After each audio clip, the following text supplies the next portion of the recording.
Hello everyone, welcome back to Active Voice to Passive Voice Conversion Part 2.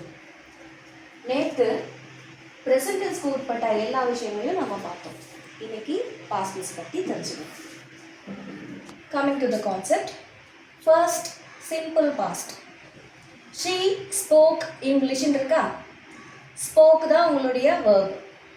Again, உங்களுடைய conversion அப்போ V3 ஃபார்முக்கு இந்த ஸ்போக்கு மாறணும். So spoke will become spoken. இன்னொரு முக்கியமான விஷயம், இந்த இடத்துல ஆப்ஜெக்ட் சிங்குலர் ஃபார்மாக இருந்துச்சுன்னா நல்லா கவனிச்சுக்கோங்க. நான் சப்ஜெக்டை சொல்லலை. ஒரு சென்டென்ஸில் ஆக்டிவ் வாய்ஸில் இருக்கிற சென்டென்ஸில் ஆப்ஜெக்ட்டு சிங்குலர் ஃபார்மில் இருந்துச்சுன்னா வாஸ்ன்றதை நீங்கள் ஆட் பண்ணணும். சப்போஸ் ஆப்ஜெக்ட் ப்ளூரல் ஃபார்மில் இருந்ததுன்னா வேறு நீங்கள் ஆட் பண்ணணும். ஓகேயா? இப்போ ப்ரெசண்ட்டில் சிங்குலருக்கு இஸ்ஸு, ப்ளூரலுக்கு ஆறு. அதே மாதிரி பாஸ்ட்டில் சிங்குலர் ஃபார்ம் ஆஃப் ஆப்ஜெக்ட்க்கு வாஸு, ப்ளூரலுக்கு வேறு. இந்த எக்ஸாம்பிளில் English, we are talking about only one subject. So English one சப்ஜெக்ட்னா நான் இங்கிலீஷை சப்ஜெக்ட்டுன்னு சொல்கிறேன். Only object is English here. ஒரே ஒரு ஆப்ஜெக்ட் இங்கிலீஷ் தான் இருக்குது. So English was spoken by ஹர்னு மாறி இருக்கு. இதை கொஞ்சம் மாற்றி பார்ப்போம். ஷீ ஸ்போக் மல்டிபிள் லாங்குவேஜஸ்னு இருக்குது வச்சுக்கோங்க. மல்டிபிள் லாங்குவேஜஸ்னால் பல லாங்குவேஜஸ். அப்போ அந்த ஆப்ஜெக்ட் வந்து உங்களுக்கு ப்ளூரல் ஃபார்மில் இருக்குது இல்லையா? அப்போ நீங்கள் எப்படி மாற்றணும்னா ஷீ ஸ்போக் மல்டிபிள் லாங்குவேஜஸ், இங்கே போகும்போது multiple languages were spoken by ஹர்னு மாறும். ஓகேவா? எப்படின்னு மாற்றம் புரிஞ்சுதா? சிங்குலர் ஃபார்முக்கு வாஸ் யூஸ் பண்ணணும், ப்ளூரல் ஃபார்முக்கு வேர் யூஸ் பண்ணணும். ஸோ இதோட இந்த கான்செப்ட் ஓடும். நெக்ஸ்ட்டு பாஸ்ட் ப்ராக்ரெசிவ் அல்லது கண்டினியூஸ் டென்ஸ். உங்களுக்கு ப்ரெசண்ட்டில் எப்படி இருந்திருக்கோன்னா தே ஆர் சீயிங் மூவின்னு இருந்திருக்கும். இப்போ தே ஆர் சீயிங் மூவின்னு பாஸ்ட் ப்ராக்ரெசிவ் டென்ஸில் கொடுத்துருக்காங்க கொஸ்டின்.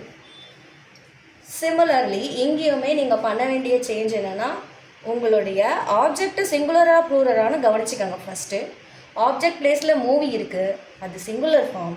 அதனால் த மூவி வாஸுங்கிறது அப்படியே போட்டுட்டு, ஏன்னா சிங்குலர் ஃபார்ம் ஆஃப் வேர்ப் வந்துட்டு வாஸ் தான், பி ஃபார்ம் வேர்ப் வந்து வாஸ் தான் போடணும். ஸோ வாஸ் போட்டுட்டு மறக்காமல் பீயிங் இங்கே ஆட் பண்ணிடணும். நீங்கள் நேற்று ப்ரெசன்ட் கண்டினியூஸ்லேயும் இந்த பீயிங் வந்து மஸ்ட்டுன்னு சொல்லியிருப்பேன். அதே மாதிரி பாஸ்ட் கண்டினியூஸ்க்கும் பீயிங் மஸ்ட்டு. பார்க்க வேண்டிய விஷயம், சிங்குலர் ஃபார்ம்னா வாஸ் இருக்கணும், ப்ளூரல் ஃபார்ம்னா வேறு இருக்கணும். இப்போ இந்த இடத்துல மூவி சிங்குலர் ஃபார்ம், அதனால் the movie was being. Again சியோட V3 form seen. So the movie was being seen. they format வந்துட்டு பேசிவில் மாறும்போது by themன்னு மாறும். புரியுதுங்களா? So the movie was being seen by themன்னு மாறுது. அதே மாதிரி ப்ளூரல் பார்ட்டுக்கு ஒரு எக்ஸாம்பிள் பார்த்துருவோம். Shiva was treating patients. Shiva was treating patients.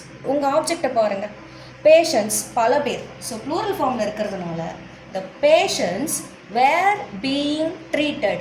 ட்ரீட்டோட V3 form treated. So were plus being plus V3, were being treated by சிவான்னு போயிருக்கு ஆன்சர். ஓகேவா? ஸோ இந்த பாட்டுக்கு உங்களுக்கு கிளாரிட்டி கிடச்சிருக்கோன்னு நான் நினைக்கிறேன். நல்லா புரிஞ்சுக்கோங்க. சப்ஜெக்ட்டு சிங்குலராக ப்ளூரலாக எப்படி வேணால் இருந்துட்டு போட்டோம். உங்கள் சென்டென்ஸில் ஆப்ஜெக்ட்டு சிங்குலராக ப்ளூரலான்றதை பேஸ் பண்ணி தான் உங்களுக்கு அங்கே இஸ்ஸு வருமா, ஆர் வருமா, இல்லை வாஸ் வருமா, வேர் வருமாங்கிறது நீங்கள் டிசைட் பண்ணணும். அதை மைண்டில் வச்சுக்கோங்க. Next past perfect tense. இருக்கிறதுலையே ஈஸியஸ்ட் கன்வர்ஷன் இது தாங்க. Had written, had taken, had visited. இது எல்லாமே ஒரு சிங்குலர் சப்ஜெக்ட்டுக்கு ப்ளூரல் சப்ஜெக்ட்டுக்கு கொடுத்துருக்கேன். அதே சமயம் ரிசீவர் வந்து ஒரு சிங்குலர் சப்ஜெக்ட்டு ஒரு ப்ளூரல் சப்ஜெக்ட்டுக்கு கொடுத்துருக்கேன். இப்போ நீங்கள் இதை பாருங்கள். She had written the letter. இதில் ஆஸ் யூஷுவல் உங்களுடைய ஆப்ஜெக்ட்டு என்ன ஃபார்மில் இருக்குது, சிங்குலராக ப்ளூரலான்னு டிசைட் பண்ணிக்கோங்க. இது சிங்குலர் ஃபார்மில் இருக்குது. ஸோ ஆப்ஜெக்ட் சிங்குலர், தி லெட்டர். நீங்கள் பண்ண வேண்டியது இந்த ஹேடுக்கும் ரிட்டனுக்கும் நடுவில் ஒரு பீயிங் சேர்க்கணும். அவ்வளோதான், வேறு பெரிய சேஞ்சே கிடையாது. பீயிங் மட்டும் ஆட் ஆகிட்டு வரும். ஆப்ஜெக்ட்டு முன்னாடி வரும், சப்ஜெக்ட்டு பின்னாடி போயிடும். நடுவில் இருக்கக்கூடிய இந்த வேர்பல் பார்ட்டில் நீங்கள் ஆட் பண்ண வேண்டியது பீயிங் மட்டும்தான். ஈஸியஸ்ட்டு வே வந்துட்டு பாஸ்ட் பர்ஃபெக்ட் தான் இருக்கிறதுலையே கன்வர்ஷனில் ஈஸியஸ்ட் ஒன். இப்போ the she had written the லெட்டருங்கிறது என்ன ஆயிருக்கு, the letter had been written by ஹர்னு ஆயிருக்கு. ஸோ உங்களுடைய ரெகுலர் வே ஆஃப் சேஞ்ச் தான். இதில் ஒரே ஒரு வித்தியாசம் பீன்னு ஆட் பண்ணிப்போம். அதே மாதிரி அடுத்த சென்டென்ஸை பாருங்கள். He had taken the books. இந்த இடத்துல நீங்கள் நோட் பண்ண வேண்டியது ப்ளூரல். இப்போ இந்த புக்ஸ் வந்துட்டு ப்ளூரல் ஃபார்மில் இருக்குது. அது உங்களுடைய ஆப்ஜெக்ட் பார்ட். ப்ளூரல் ஃபார்மில் இருக்கிறதுனால த புக்ஸ் இந்த இடத்துலையும் உங்களுக்கு ப்ளூரலா சிங்குலரான்ற கவலையே இல்லாமல் ஹேட் பீன் டேக்கன் பை ஹிம்னு வந்திருக்க ஆன்சர். ஸோ பாஸ்ட் பர்ஃபெக்ட் டென்ஸில் நீங்கள் பெருசாக கவலைப்பட வேண்டியதே இல்லை. ஹேடு பக்கத்தில் பீன் இருக்கான்னு மட்டும் பாருங்கள். உங்களுடைய சப்ஜெக்டை எடுத்துகிட்டு போய் பின்னாடி போட்டுருங்க. ஆப்ஜெக்டை ஃபர்ஸ்ட் பொசிஷனில் போட்டுருங்க. Work will become simple. அவ்வளோதான். நீங்கள் அதை செக் பண்ணிட்டீங்கன்னா போதும். அதாவது இருக்க வேண்டிய இடத்துல இருக்கான்னு பார்த்துட்டு நீங்கள் ஆப்ஷனை சூஸ் பண்ணால் போதும். Last example, they had visited the zoo. Again இங்கே சப்ஜெக்ட் சிங்குலர், அதனால the zoo had been visited by தெம்னு அழகாக மாறிடுச்சு. ஓகேவா? இருக்கிறதுல ஈஸியஸ்ட் பார்ட் வந்து பாஸ்ட் பர்ஃபெக்டாக ஆக்டிவ் டு பாசிவ் வாய்ஸில். இதில் பெரிய டென்ஷன்லாம் எதுவுமே கிடையாது. பீன் மட்டும் ஆட் ஆயிருக்கான்னு பாருங்கள். மற்றதெல்லாம் அதே தான், யூஸ்வல் வே ஆஃப் பேட்டர்ன் தான். நெக்ஸ்ட்டு வந்துட்டு அடுத்த வீடியோவில் உங்களுக்கு ஃப்யூச்சர் டென்ஸில் என்னென்ன சேஞ்சஸ் வரும்ன்றதை சொல்லி முடிக்கிறேன். Added to this, based on the exam point of view, நீங்கள் ரெகுலராக டெய்லி என்ன பண்ணுங்கள், British to American English pattern இருக்கியா வேர்ட்ஸ் நிறைய இருக்கும்.